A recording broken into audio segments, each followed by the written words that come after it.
Hey everyone, Skate here, and this is another recent pickups video. This is going to be the biggest pickup video that I've ever done. If you thought my other pickup videos were great, it's got nothing compared to this. So, here we go. This one's Kid Icarus Uprising. Picked this up day one. Actually got a good discount. Bought it for 30 bucks. And it's really good. I do like the fact that they're bringing back these type of franchises, and they really stepped this one up compared to a lot of other franchises that try to reboot series.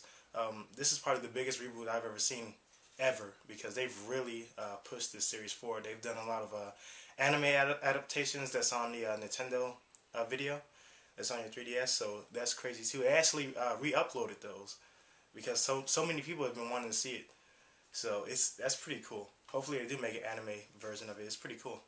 So yeah, I do like the difficulty setting where you can adjust to however you want to, and of course, the more difficult the game gets, the more rewarding the more rewarding it gets too. So you get like new items, and online is pretty cool too, even though I'm horrible at it. But it's a good challenge whether you're new or old to just shoot 'em ups or third-person hack and slash types of games. So it's really fun.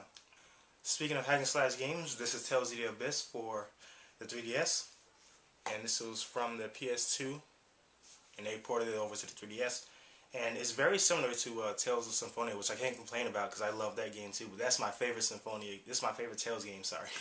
So Trolls are easy to get used to. They actually have a touch screen, which is really cool because it's basically a shortcut to where you don't have to press different types of buttons to command different characters to do certain arts. So it's really easy to get used to. I do like the story. It's very simple and straightforward. Here is Burnout Revenge. I really like it. It's just such a fun racing game. It's just a really over-the-top racing game. But the problem is, since it's pretty dated, the online is really bad. Like, not in terms of the online being horrible. It's just not that many people play it.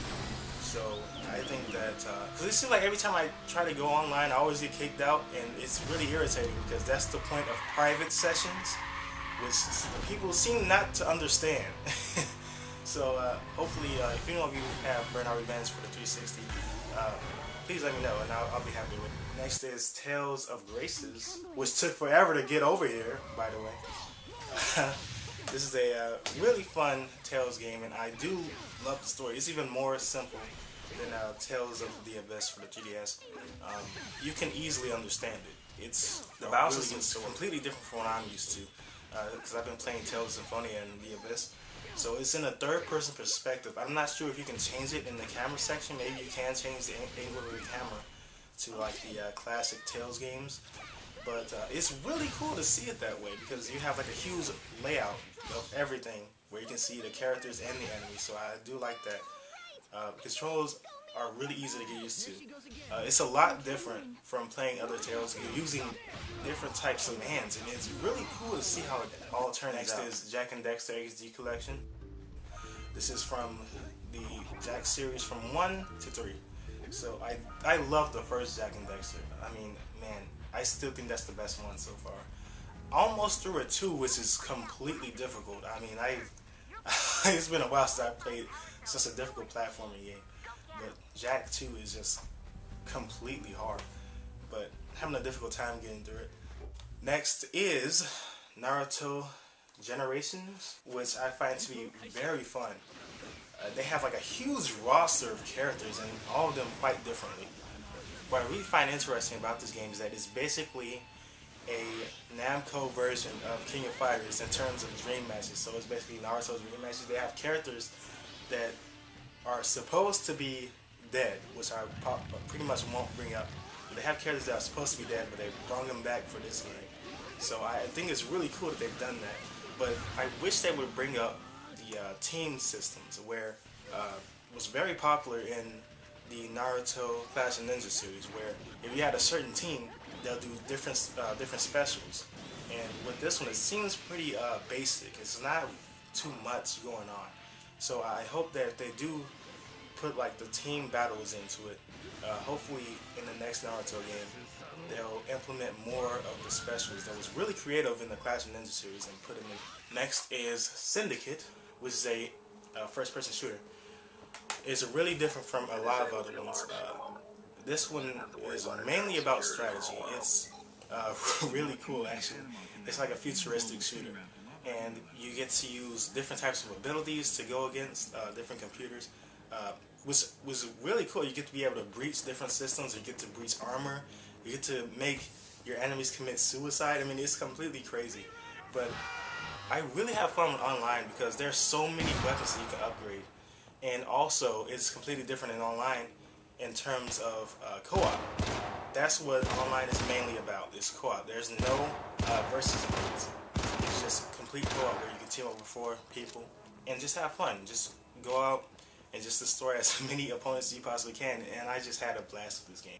Next is Rhythm Heaven Fever. This is a rhythm-based game that has, well, of course it's a rhythm-based game, but it has a lot of mini-games involved. So I do love the mini-games, and the music is just so catchy. I mean, if you loved Rhythm Heaven for the DS, you're not going to have a problem enjoying this at all. It's just really fun. Next is SSX, and I'm so glad they rebooted the series. Really good, really cool thing on EA's part. And I have a few problems. Like, for one, it's like they made it a little bit too easy in terms of a lot of the mechanics, where if you're grinding, there's really no balance involved. You can just tilt the stick and they'll just start spinning around, which I find that to be really not challenging at all. And also, the other problem is that when you fall off a cliff, you have to hold the rewind button. And I wish they would have the reset button like they did in the old SSX games. I didn't see a problem with that, because holding down the rewind button, it just really slows the game down. And as crazy as SSX is, you really don't want to see that. I would much rather have, like, just to press one button and it just warps me back to a platform, instead of just holding the rewind button all the way back. But besides that, online's really cool. They do have, like, these crazy challenges they have to go against, and they've really made sure that it's inspired by Need for Speed series, like especially Hot Pursuit. Here is LA Machine Guns and Gunblade New York. Now, I mainly bought this for LA Machine Guns, and I love playing the game. I actually played the arcade port at Dave & Buster's, and I just thought it was such a cool game, so I picked it up. And I was really surprised they actually made a version for it, for the Wii, and it's been made for like years ago, so I'm glad they've done that. But my problem is that it feels like they've reduced the frame rate a lot. In certain areas, it's like, I guess it lags a lot. But other than that, I do have a lot of fun with it. There's a online mode where you can post your scores against the community. What's cool about the online feature is that whenever you reach a certain amount of points, you actually level up. And when you level up, you actually unlock new features in the game. So you get like a triple shot, you get a rapid fire that you can actually use to like strategize and try to come up with more clever ways to defeat your enemies. So I think it's a really fun game, and it keeps people playing to figure out exactly what else they can unlock. Next is Asura's Wrath. I had a huge good time on this one. The sad thing about it is that it's really short, and it focuses more on story than gameplay. So if you're into those type of games, then it's for you.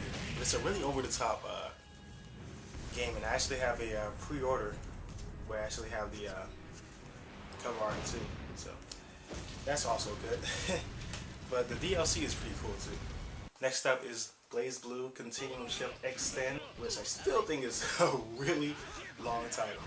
But this is the limited edition, and it comes with a art book, soundtrack CD, and a calendar. So I thought that was really cool.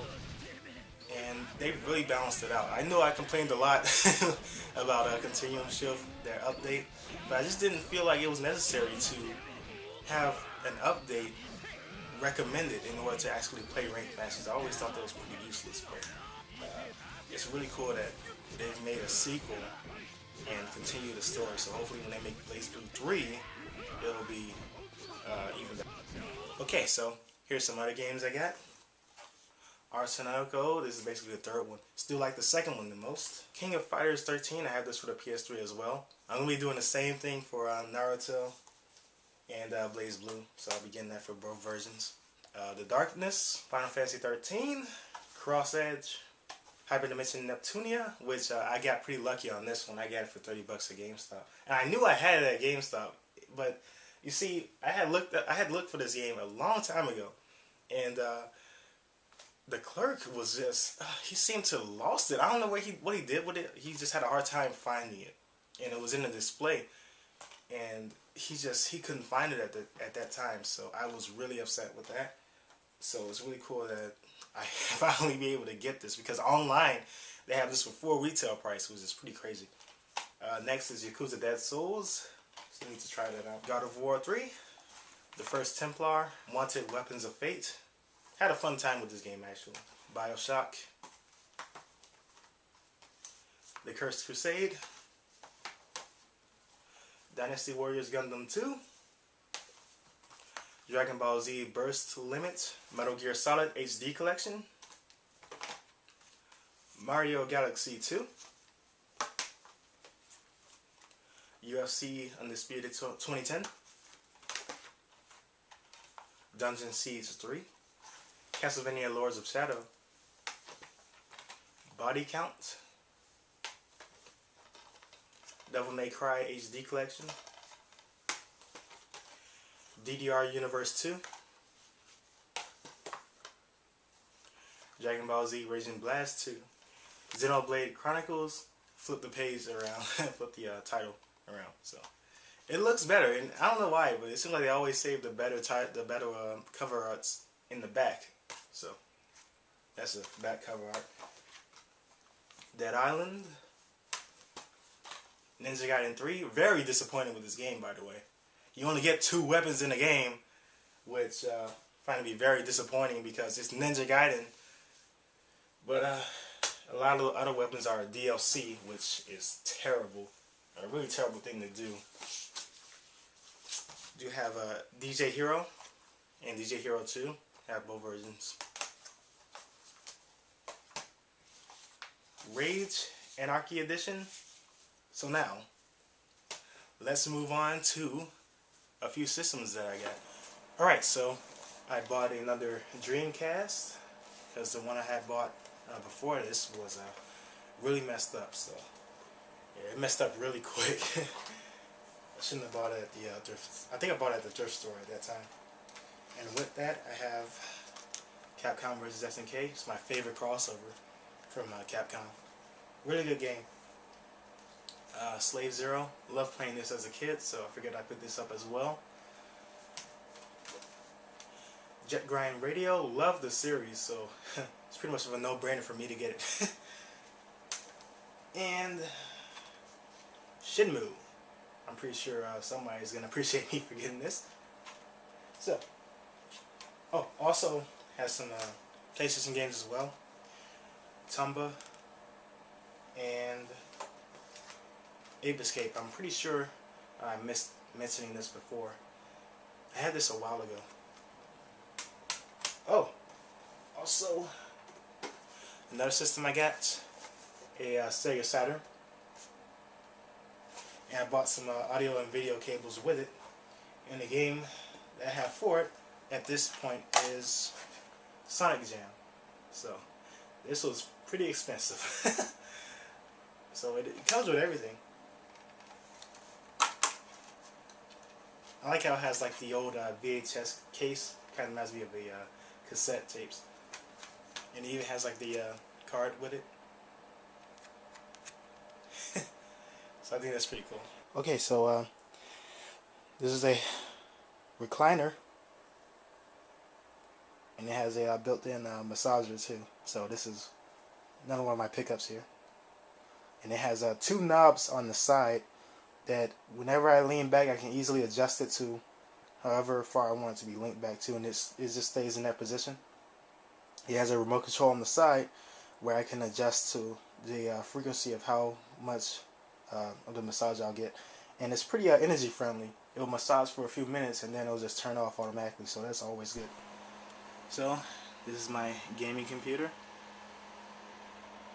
Looks pretty nice.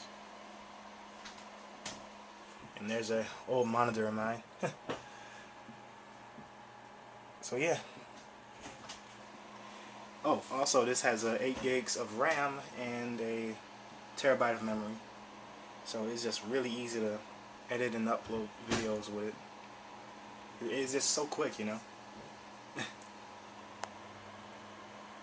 So, that is all my pickups. I hope you all enjoyed it. Streetscape signing out, and I'll be seeing you all later. Take care.